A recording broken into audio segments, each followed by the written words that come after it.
Hey guys, we are live here. हम लोग आ चुके हैं. Live class start हो गई है.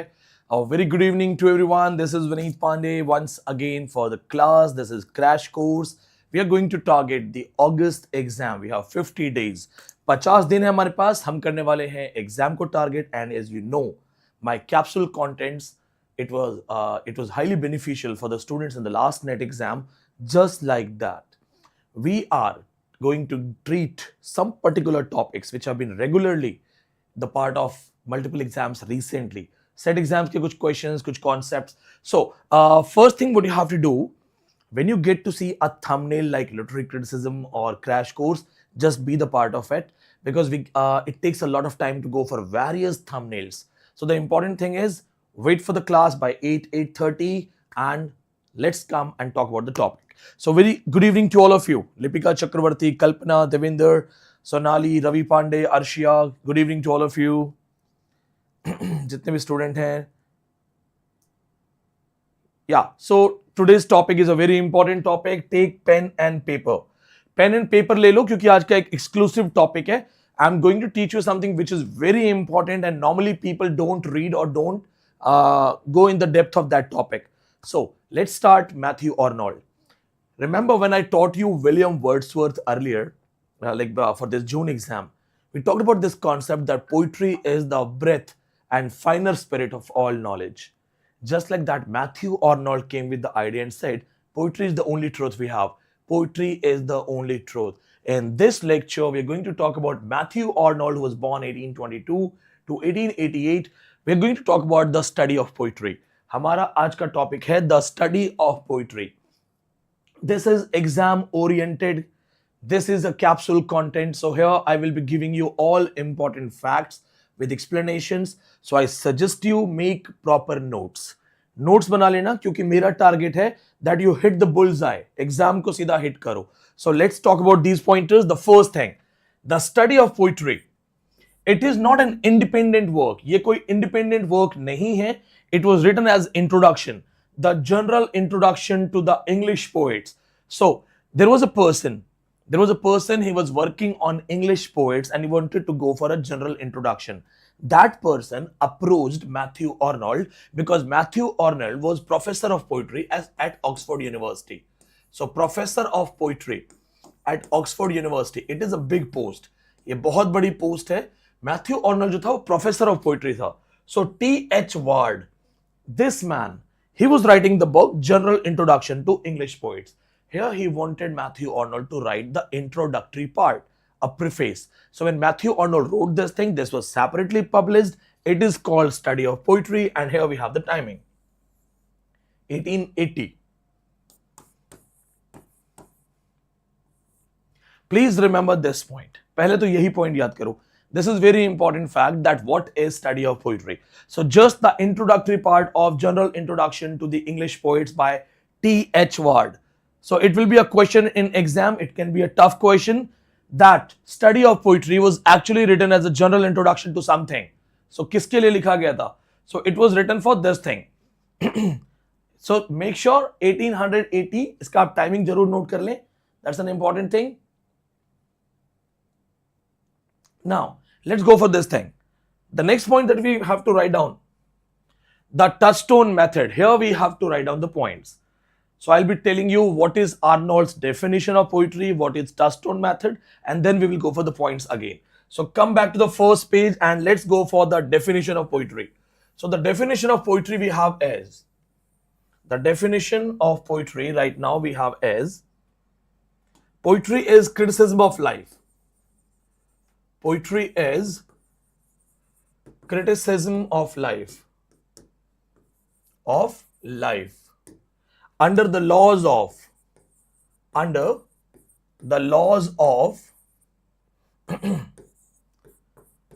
poetic beauty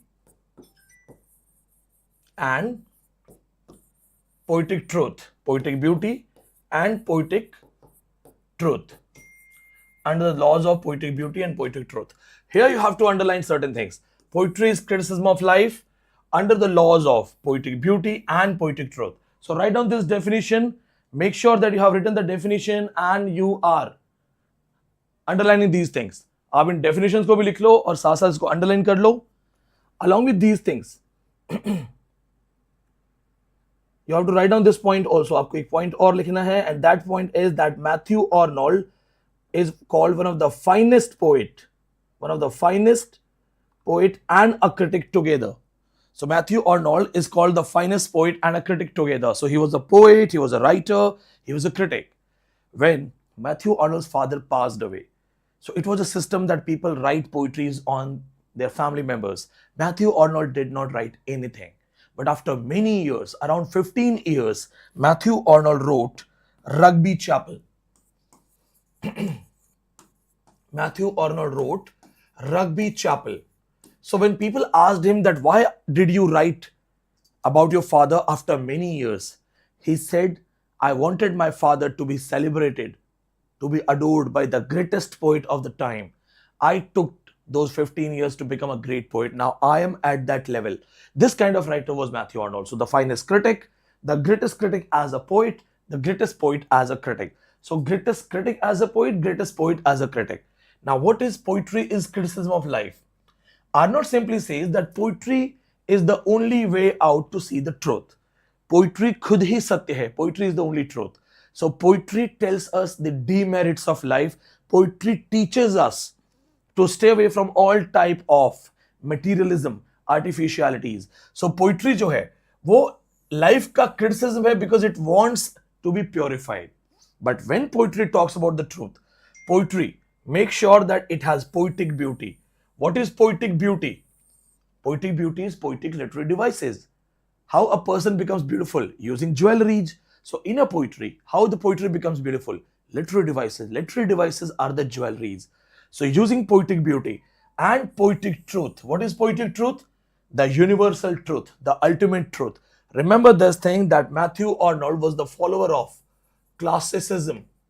He belonged to the genre called classicism. Classicism का part है, तो he will always talk about high seriousness. He will always talk about the universal truth. He will always talk about the standard of language. Now, talking about these things, let's go for the idea called Touchstone method. Because आपको advanced information देनी है. I'm going to teach you advanced concepts.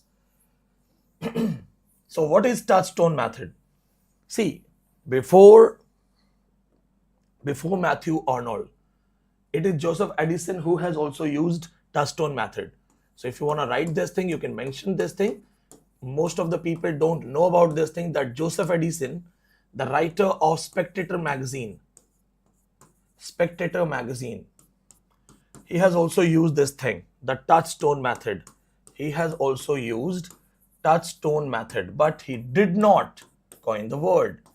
तो जो Spectator periodicals थे, magazines थी, Joseph Edison also went for this thing. He used the reference but didn't call it Touchstone. Mathew Arnold, when Mathew Arnold uses Touchstone method, he simply says that Touchstone method is just like a mythological stone. आपने पहले कहानी पढ़ी होगी in ancient history that there was a mythological stone that would convert iron into gold. आपने देखा होगा ना, gold बना देता था, एक ऐसा पत्थर जो आयरन को या किसी भी मेटल को गोल्ड बना देता था. That Paras Patthar myth, that is called Touchstone method. So how Arnold uses the Touchstone thing? Arnold कैसे use करता है? Arnold says that when you are author and you want to write great book, if you want to write a great book, take the reference of great Greek authors का reference low and copy their style, copy and compare, and that will be called Touchstone method. Now let's make it easy. आपके लिए easy बना देते हैं. Simple सी चीज. When you are writing a great book, but you do not know that whether you are writing it great or not, take one good book, take Homer. Compare your paragraph to Homer's paragraph, your line to Homer's line. It's a kind of copy. Actually, नकल करना सिखा रहा है. He's teaching you how to copy, how to cheat. But he says that the great Greek writers are the greatest writer. So if you just copy their style, if you copy their pattern, if you just compare and line by line comparison, line by line, comparative, we can say development, paragraph comparative development, compare karo likho, that is touchstone method. So अगर आप exam में, if you are attempting exam and you are copying your friend's copy as it is and the teacher catches you, say sir I am not cheating, it is my touchstone method. क्योंकि technically ये कह रहा है कि अगर लिखना नहीं आता है, ग्रेट ग्रीक ऑथर्स का डिट्टो कॉपी करो, pattern, emotion, style, try to understand it, try to feel it. The same thing was spoken by Alexander Pope. Alexander Pope ने भी तो यही कहा था. व्हाट डिड अलेक्जेंडर पोप से? Alexander Pope, another classical critic, he said the same thing. Alexander Pope, he said to copy nature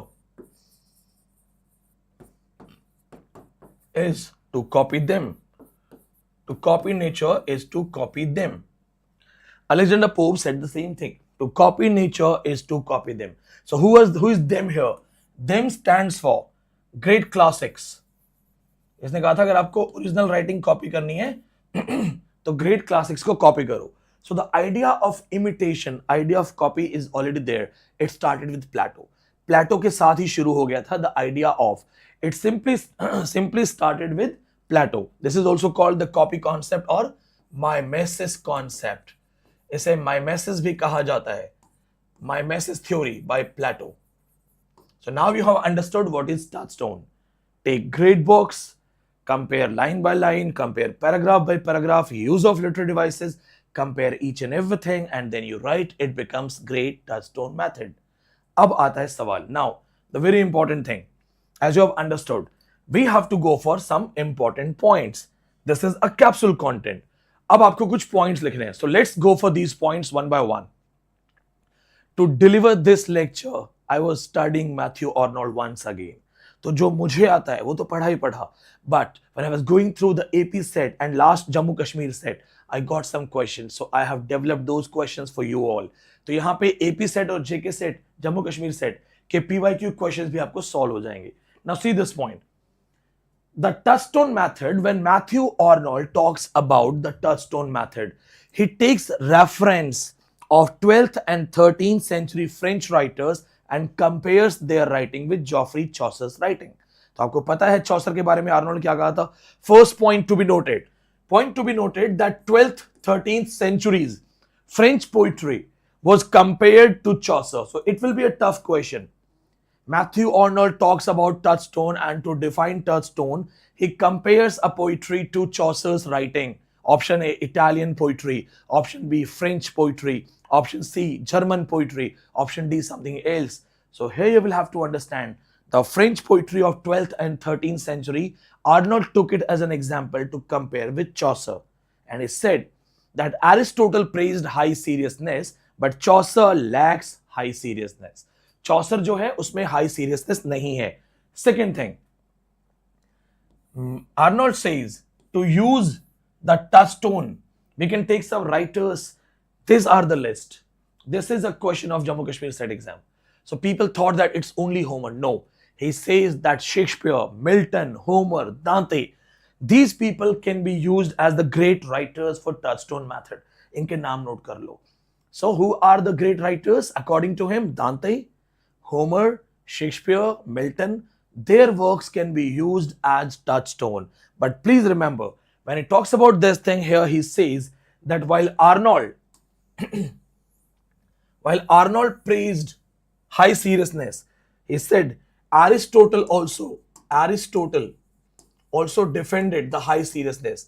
Aristotle said the greatness of poetry lies in high seriousness, but Chaucer lacks it. It is a famous line by Arnold only. Chaucer lacks high seriousness. Chaucer lacks high seriousness. So Chaucer में high seriousness नहीं है. That's by Arnold. So Aristotle supported it. Arnold also supports it and says that the only problem Geoffrey Chaucer has, Chaucer is not a great poet because he lacks high seriousness.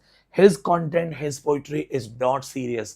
Chaucer is not taking himself as a serious poet. He is not using poetry to refine society in serious way. Because in Chaucer's Canterbury Tales, no doubt, Chaucer's Canterbury Tales talks about the issues of society. It mocks religion, it mocks condition of women, it mocks business class, it mocks royal class and other things. But mocking itself is not a serious way. Suppose karo, I am in class and I want to motivate my student. So when I want to motivate my student, should I be serious while motivating my student, or I should make satires, I should make ironical statements, I should make comments? Batao, I'm reading your comments. बताओ, अगर मुझे बच्चे को सुधारना है, if I have to reform my student, should I be straight and serious, or should I go for mocking style, satire style, funny style? बताओ. Tell me, if I have to teach and make my students motivated, what should be my style of motivating? Satirical? Serious. Vipradeep message आया. Vipradeep is saying, sir मैं West Bengal के गांव से आपको देख रहा हूं. That's sweet of you. Bharat की आत्मा गांव में बसती है. Yes, if I want to teach my students, I want to motivate my students, I should be serious. Because I'm a teacher and I'm talking about future of student, so I should not make mock style remarks, satirical remarks, ironical. व्यंग नहीं करना है, comment नहीं करना है, बल्कि seriously motivate करना है. अब मैं क्या बोलूंगा? How will I say? I'll say, come on, work hard, you have to be successful, this is your life, give your best. ऐसे बताऊं या बोलूं, अभी पढ़ लो नहीं तो बाद में रेडी लगानी पड़ेगी, घर घर जाके बर्तन करने पड़ेंगे, ऐसे बोलूं? वैसे तो दूसरा वाला ज्यादा मोटिवेटिंग. मेरा एक दोस्त है कॉमर्स का. He failed in 9th class. His father took him to vegetable vendor, और वेजिटेबल वेंडर के साथ उसको काम पे लगाया 5 to 6 hours. That boy was made to work with vegetable vendor. कि तू सब्जी बेच, तू काम कर, तू नहीं पढ़ने वाला, you are not going to study, you are not going to become successful, sell vegetables. And that boy went through a change. Now that boy alone is around 7 times plus net qualified in commerce. So change ho gaya. Now see this thing. We have talked about this concept, high seriousness and all these things. Now let's go for next point. The next point we have is the quality of poetry, personal fallacy. Here he talks about that poet's own perception of the world, own understanding of the world creates a fallacy. Own understanding of the world. Now, if you are not a great poet, then your own understanding of the world can create a personal fallacy, also called historical fallacy. Here, Arnold says that poet must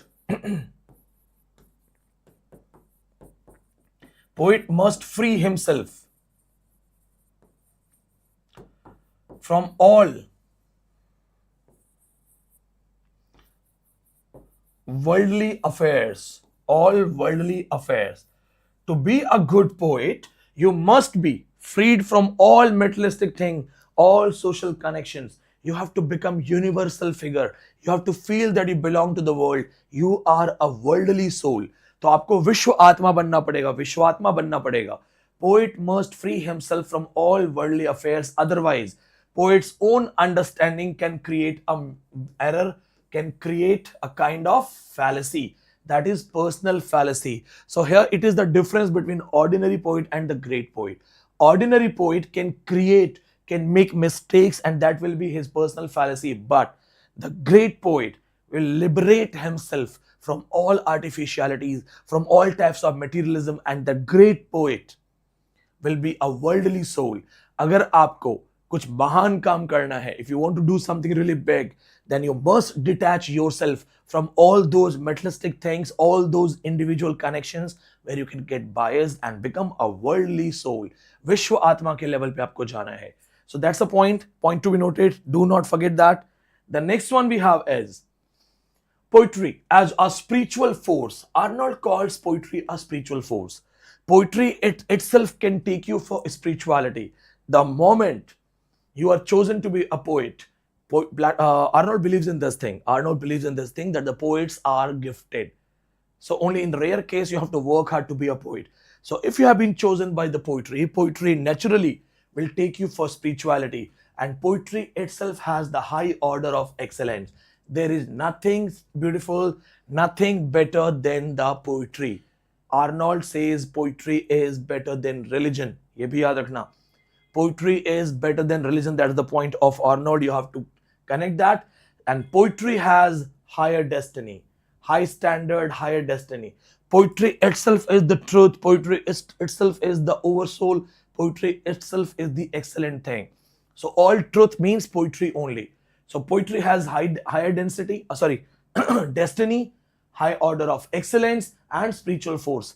ये phrases as it is exam में आ सकते हैं. These phrases can be asked. Who said poetry is a spiritual force? Poetry itself is a spiritual force. You have to know that.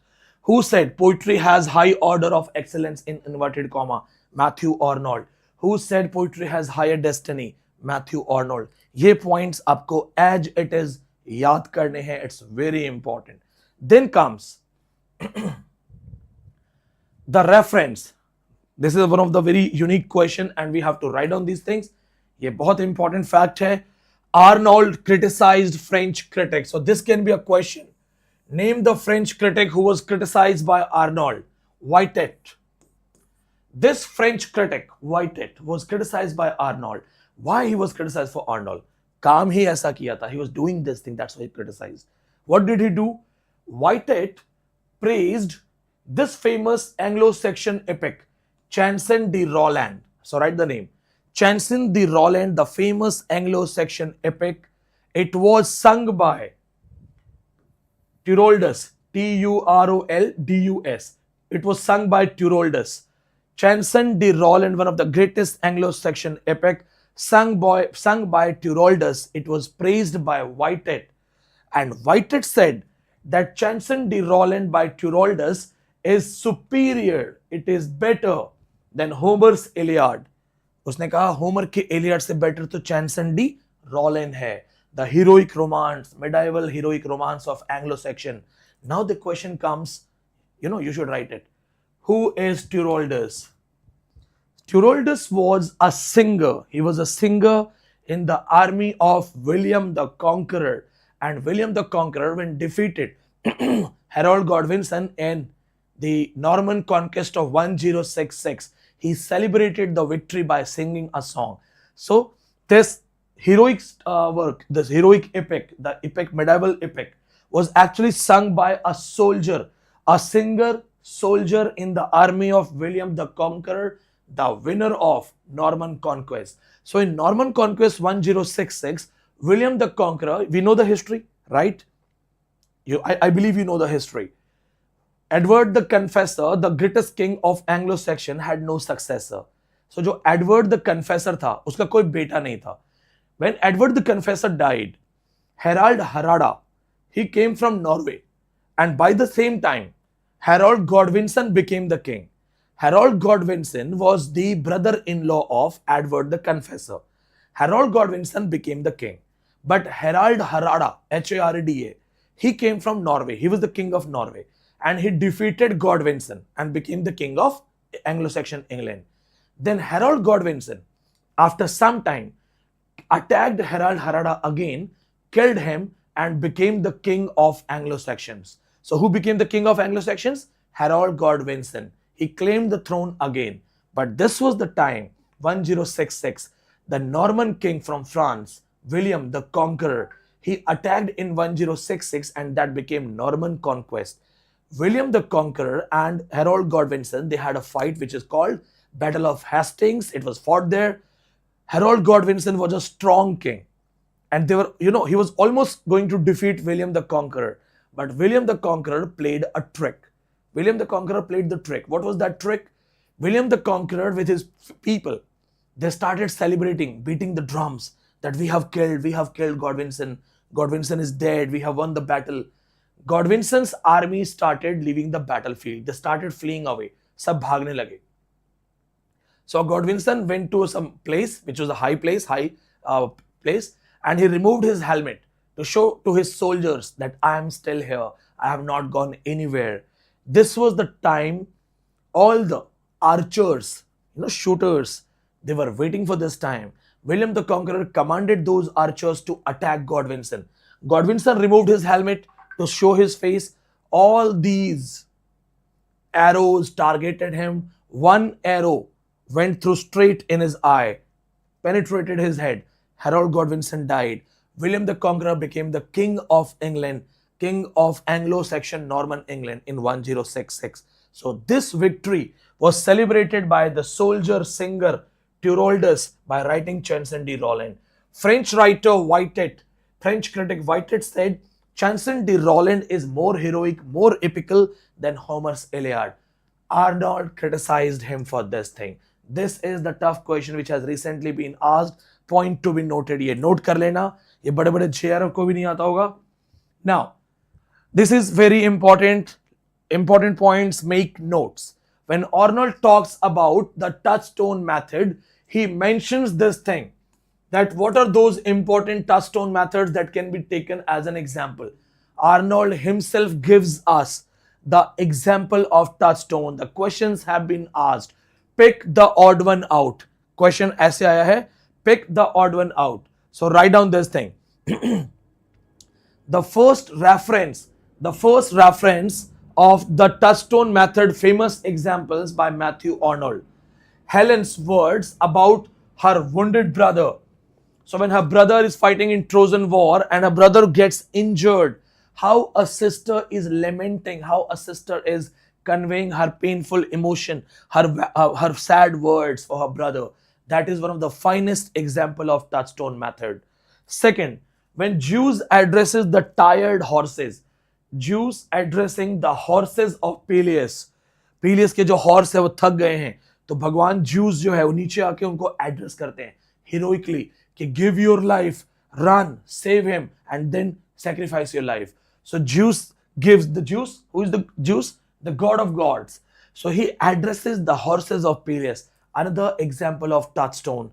Then comes Achilles' words to King Priam when Hector is dead. Priam is crying. Achilles talks to Priam. So Achilles, those words with heroism, guilt and lamentation. तीन अलग अलग emotions के साथ. The way Achilles talks to King Priam, the king of, he was the king of Troy, father of Paris, father of Hector. These words are also the example of, famous example of Touchstone method. And then Beatrice, loving words to Virgil. So Virgil talks about love stories, and the ideal woman in Virgil's love stories is Beatrice. Dante's love stories, we have Laura and other characters. Beatrice, beautiful words talking about returning of love to Virgil. These are the examples of Touchstone method. इनको नहीं भूलना, because August paper can be the toughest one. There are chances they make this paper toughest, so don't miss out these points. In coming lectures, I'll be talking about all these unknown theoretical concepts, unknown concepts of literary criticism. आपको ये सारे concepts one by one पढ़ाए जाएंगे. Then, the students who are still connected and going for crash course, you want to understand this. Fresh crash course, it's going on. The fees is 6,000. If you join before 5th July, then you will get this crash course free. तो आपको जो अगला crash course है वो free होगा. But condition is 5th July. Those who are fresher students, those who want to study from zero level, that sir, we are fresher, we are not preparing for crash course, we want proper class. For proper class, join complete online course, price 15,000, paper 1 is free. And if you join before 5th July, 2 crash courses, these 2 crash courses will be free. तो आपको 15,000 की fees में ये दोनों crash course free मिलेंगे. जिसको सिर्फ crash course चाहिए उसको दूसरा क्रैश कोर्स फ्री लेना है. Last date 5th July. After 5th July, my live classes, video classes, crash course classes, it will be private. We will be giving you classes through an app. आपके screen पे number है, you can contact me on WhatsApp, you can talk to me. This is the way I'm going to teach. We will be taking all the video classes. आपको backup के लिए podcast lecture भी free of cost दिए जाएंगे. Paper 1 is totally free. Paper 1 is included in it. And those who want to come for offline classes, Google Drive classes, you can also contact me. For freshers, I would recommend this one. For freshers, go for complete course because each and every topic from zero level in an order. For crash course, we will go for most important topics, only most important topics. So crash course is good for those who are seniors who are already studying. But if you are zero knowledge, if you are just a fresher, if you just completed your post graduation, then you go for online classes only. जो भी offers हैं, all these offers are valid before 5th July. After 5th July, none of these offers will be valid. So once again, we have done these things. Today's class we have done. We will be seeing you in next class, literary criticism. I will be dealing with T.S. Eliot and his criticism. So T.S. Eliot ke tough concepts I'll be teaching you tomorrow. Stay tuned. May God bless you and share the video with everyone. Thank you so much.